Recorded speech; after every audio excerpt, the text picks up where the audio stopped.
Logically discrepancy বা তথ্যের অমিলে কি আপনার ভোটটা কাটতে পারে সরকার?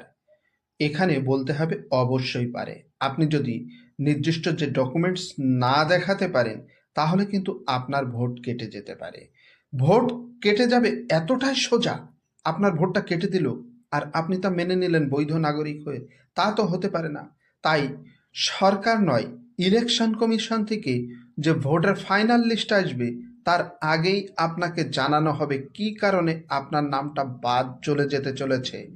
আর সেই বাদ চলে যাওয়া নামটা কিভাবে জানতে পারবেন সেটাও তারা জানিয়ে দেবে, ওয়েবসাইটেই হোক আর আপনার এলাকাতে যে কোনো লিস্ট টাঙিয়ে দিয়েই হোক, আপনাকে দেখিয়ে দেবে আপনি সঠিক কাগজপত্র দিতে পারেননি, তাই আপনার নামটা বাদ যেতে চলেছে। তো সেই যে 14ই ফেব্রুয়ারির আগ পর্যন্ত দেখা গেল 1 সপ্তাহ আগেই কিন্তু আপনার নামটা ডিক্লিয়ার হয়ে যাবে যে আপনি সঠিক কাগজপত্র দেখাতে পারেননি। তো এই 1 সপ্তাহ যে টাইমটা থাকবে, তখন আপনি ডিইওর কাছে আবেদন করতে পারেন। ডিস্ট্রিক্ট ম্যাজিস্ট্রেটের অধীনে সেটা কাজ করবে। আপনার বৈধ নাগরিকত্ব থাকা সত্ত্বেও আপনার ভোট কোনো রকম বাদ দিতে পারে না।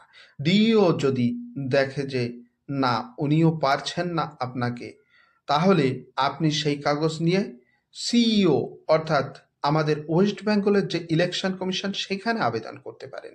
সেখানেও যদি আপনার সাথে দেখেন দ্বিচারিতা হচ্ছে, যে আপনি বৈধ নাগরিক হওয়া সত্ত্বেও আপনার ভোটটা আবারও কাটা হলো, তাহলে তারপরে কি করবেন? তারপরে কিন্তু কোর্ট আছে। কোর্টের মাধ্যমেও আপনি ঘুরে আসতে পারেন ভোটার হিসাবে। তাই ভয় পাওয়ার কিছু নেই।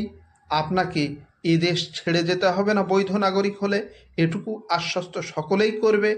আর বৈধ নাগরিক হলে আপনার পথ কিন্তু প্রশস্ত।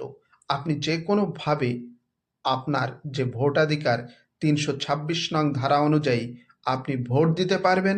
তাই ভয় পাবেন না। আপনার কাছে কিন্তু বহু পথ রয়ে গেছে।